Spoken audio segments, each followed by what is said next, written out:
Ladies and gentlemen, boys and girls, and many other living creatures, for the moment you have all been waiting for, James strikes out. All of the engines on the island of Sodor are proud to work for the Vatican Controllers Railway. James has worked on the railway the longest. He knows everyone, and everyone knows him. One summer morning, James arrived at the docks. He had to pick up a train of very heavy pipes. Gordon and Thomas were already there. Thomas was very excited. A new crane had just arrived on the island. He looks strong, smiled Thomas. I bet he can even lift you up, Gordon, he chuckled. Gordon didn't think this was funny, and Thomas chuffed away. That crane might be big, Gordon sniffed, but he has no engine to pull him. That crane can't move unless another engine moves him. James looked at the crane. Gordon was right. And I don't think he could be really useful, sniffed James. Quite right, James, puffed Gordon. He will only get in the way. Just then, Percy arrived. He was also very excited to meet the new crane. That crane's not very useful, huffed Gordon. He will only get in the way, echoed James. Newfangled nonsense, huffed Gordon, and he huffed away. What's a newfangled nuisance, James? Asked Percy. Newfangled nonsense, huffed James grandly. It's something that's new and not very useful. It's something that's new and not very useful. James's flatbeds were right by the new crane. My name's Rocky, the crane said to James. I'm James, huffed James. Can I come with you? Those flatbeds sure do look happy. I don't need any help from you, wheezed James. Newfangled nonsense. And he huffed up quickly before the pipes could even be strapped down. James was approaching the signal. He was still thinking about Rocky.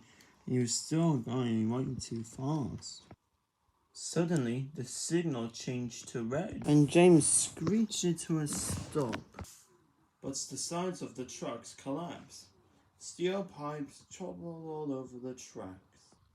Bust my buffers, puffed James. He looked at the pipes all over the tracks and wondered what to do. Thomas said Rocky was big and strong. Newfangled nonsense, huffed James, and he asked his driver to telephone for Harvey. Harvey huffed and chuffed to the rescue.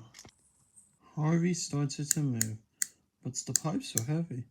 He can only lift one at a time. This is going to take me a very long time, gasped Harvey. Just then, Thomas and Percy arrived. They saw the mess and were shocked. We have to get through, tooted Thomas. Why don't you go and fetch Rocky? No, huffed James. Harvey is doing a fine job. We must be patient. I don't like being patient, pouted Percy. We have a very important job to do. Then they all heard Gordon.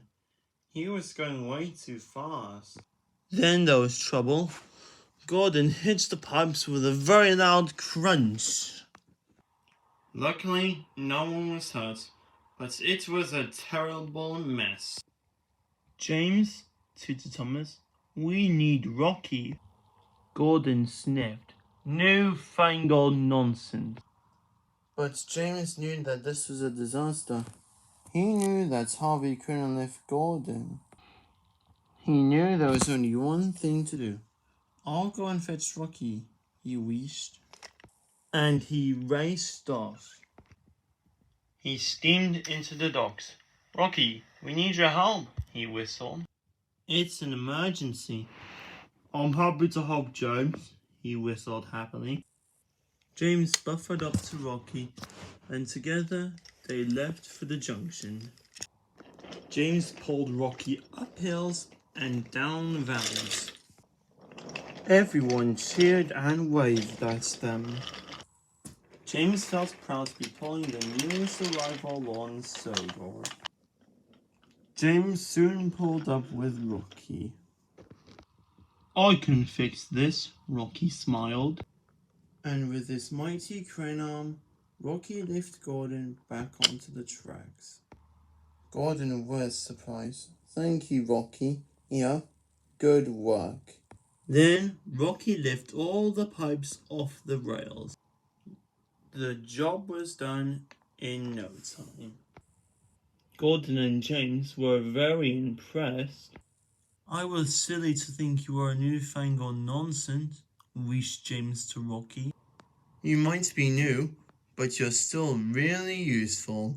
Welcome to our island. And everyone tooted and cheered for Rocky.